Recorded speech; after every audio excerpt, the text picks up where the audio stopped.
Ashamaa harka fuunee kabajamtootaa fi jaalatamtoota hordoftoota loomiyyee YouTube akkam jirtu fayyaa keessanii annagaa kudha galanni rabbiif haa ta'u isinis nagaa fayyaa guddaa qabdanii abdiifamtii guddaa isinirraa qaba akkuma beekamu mana kanatti deddeebi'een jira jechuudha maaliif hin deebi'e yoo jettanii loomiyyeen haala dalagaatii qayyarachuu jettee viidiyoo hojjechuun itti tolee dhiisuu danda'a akkasumas immoo mana haaraa waan ta'eef itti hin mijanne jechuudha.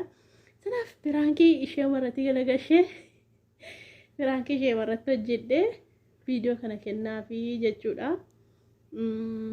Maal jedheen piraankii irratti hojjedha yoo jettanii nafaana ilaalittu laata isinitti baasii dalagaa iddoo biraatti jijjiirattee jirti isheen dalagaa bakka duraanii hin jirtu. Iddoo biraatti biyya fagoo asuma keessatti biyya iddoo biraa fagootti jijjiirattee jirti. Kana ilaalchisee waa tokko jedhanii nafaana bu'aa itti dawwala. Hin kaaste immoo daftee silkii koo jechuudha. Itti dawwalee ilaala. Baasheen jettumoo waluma faana buunee ilaalla jechuudha. Firaankicha isinitti himu. Silaa mana kootii firaankiidhaan dhukkee ijoollee irraa kaasee amma mana loomiyyeetti darbe.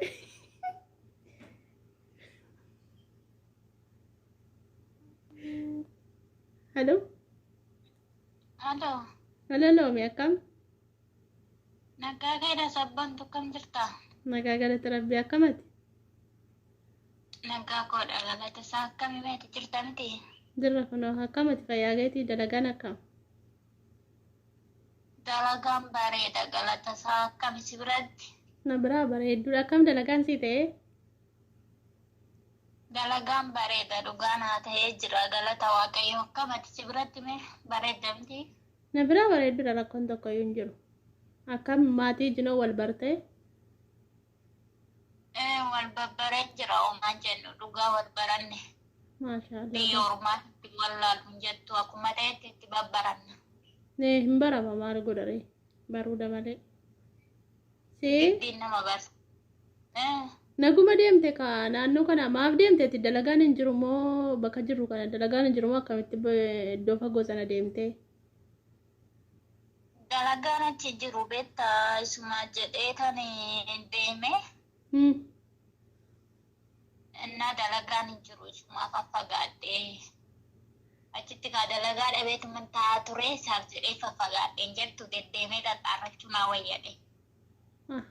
Dalagaa dhabdeeti moo arabaa ajji wal loltee mana keessa taa'aa turteeti? Dalagaas dhabee tan ture innaa arabaanis waliin gallu jechuudha gizeen seene arabni ijumaan na laaltatuma ganna darbatti. Maaliif nama laalta ta'innaa? Illaalu dhugaa ani araba jalaalloon dhugaa araba dhiisitoo nama keenya iyyuu loluwan. Yaa rabbii koo maal ree? Maalittan beekaanus manna dhibe. Qormaata kan. Kanaa miti dhiisi. Ani moo wayi naga'e bar? Maal dhageessi?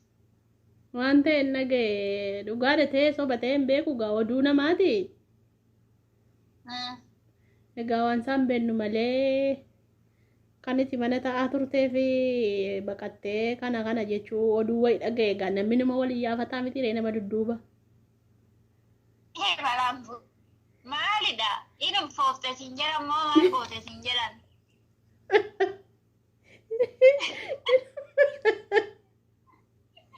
Inni foofte miti ati badiin balleessine.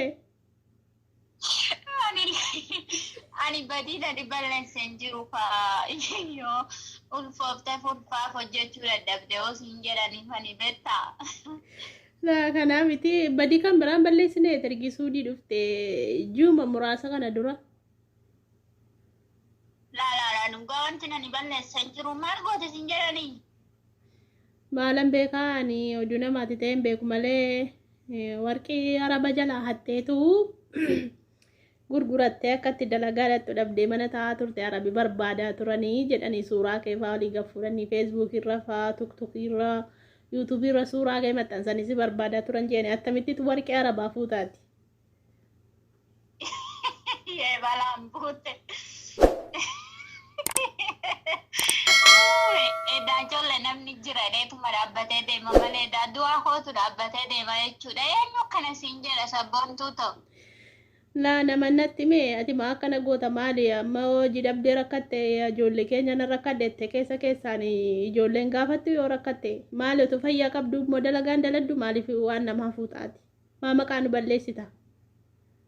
Eenyutu si manatti himee abbaan masiin jedhu sanatti hime maati ijoollee namni haari maali namarra qaba dhugaa rabbi namni kun edaa namarraa rafeen budu.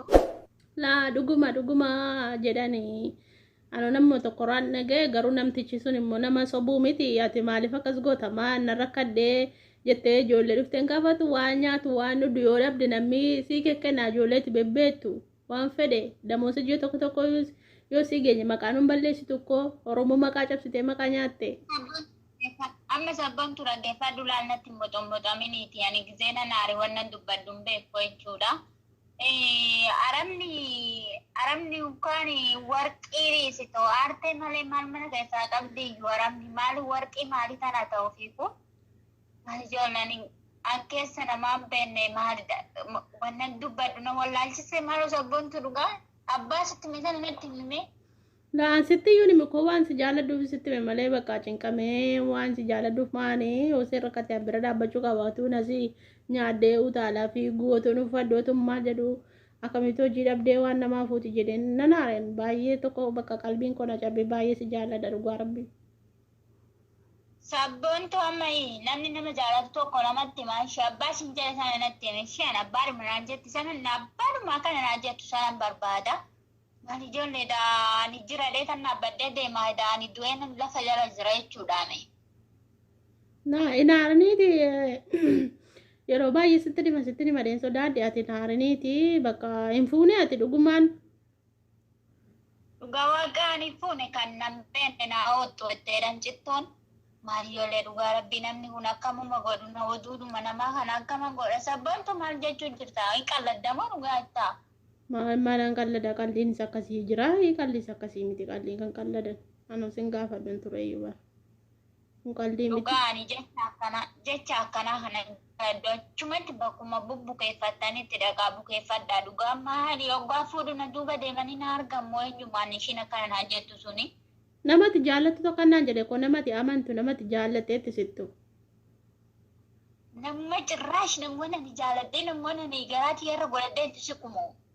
Namatti itti sittee citii keetti mattee maal jettu utuu natti meekoo.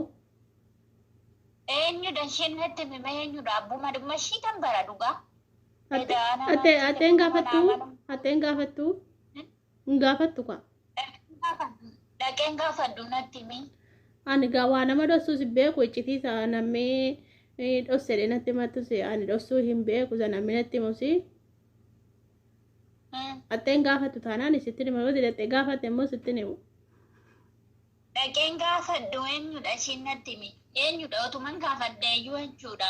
Otuman gaafadheeyyuu ishiin maqaa namaa nama duuba deemtee nama balleessitu tonne eenyuma ishiin jechuudha. Natti himi abbaan ishiin natti himi sabboontu sin jaaladha jettee kanatti himi. Ani yoo qottee naa waaltee dhugaa abbaan suni. Maalan beekaan isin jaallattu fakkaata tu si jaallatte maacitii kana dabarsanii baasanii himuu namni miidiyaa irraa akka sammuun qabu ol fuudhee miidiyaa irra taasisuu danda'a gaafa miidiyaa irra taasisu immoo siin maqaa si badaa bakka. Sabboontu natti himi dhugaa rabbii ana mataan dhukkubuu jira amma natti himi abbaan masitti himte san bichaa natti himi maali ijoollee maali. Lakkii dhattee gaafatta nafitti lakkii intini garee tokko keessa wajjin jira waan ta'eef nafitti dhageenyaan immoo.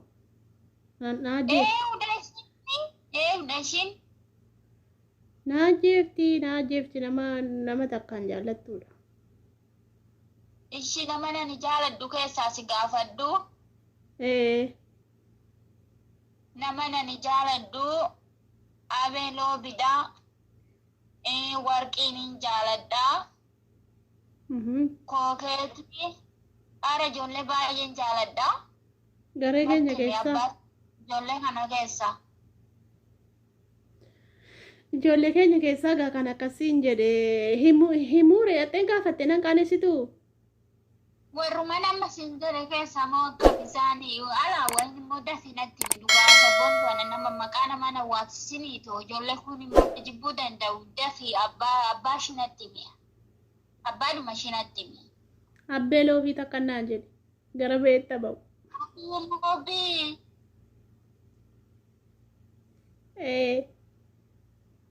Mucayyoo sammuun qabdu moo akkamitti yaaddi dhugaa Rabbi? Abee nama akkanaati miti dhugaa sabboon nama biraatirraa dhageessee wayin akkana jechuu dandeessa malee abeen akkamitti maqaa kanaa kanatti moggaaste odoon garaa kiyyaatti maddoo odoon eenyummaa garaa kiyya baqassee itti kennadhoo akkamitti akkana naan jechuu dandeesse abeen. Maalittan beekamaa akka ta'e hojii achi deemte iyyuu seennatti mee haala seennatti mee akkas akkasii kana fuutee deemtee kanaafuu baqattee achi deemte asii akkatti hojii hojjettu dhabde naan jette maalittan beekaan ishee marraan dhageenye nama biraarraan dhageenye abbee loofii. Yoo obsiin jetti garuu obsiin jetti kan. Ji'a tokko caaleera. Yaa Rabbi. Qooyi maal rakkatte? Qooyi abeen maqooteen awwaala ishii. Ishii dhayyuudha malee kan awwaala sun. Maal si goote? Maal isheenis miidiyaarra tuktukiirra dhageesse natti fakkaata miidiyaarra dhageesse haa ta'u malee maal isheenis eessaa fidde? Inni miidiyaa irratti kan lakkisu eenyudha? Haalan beekaan. Yaa Rabbi qofaati oolchii edda namni manatti galleedha malee maqaan namaa haaluma jirti. Maali ijoollee maali? Malee amma deettee gaafattaare. Nin gaafadha dhugaa sabboontoonni kana gaafadhu. Inni suyyuudha jechuudha. Nin gaafadha.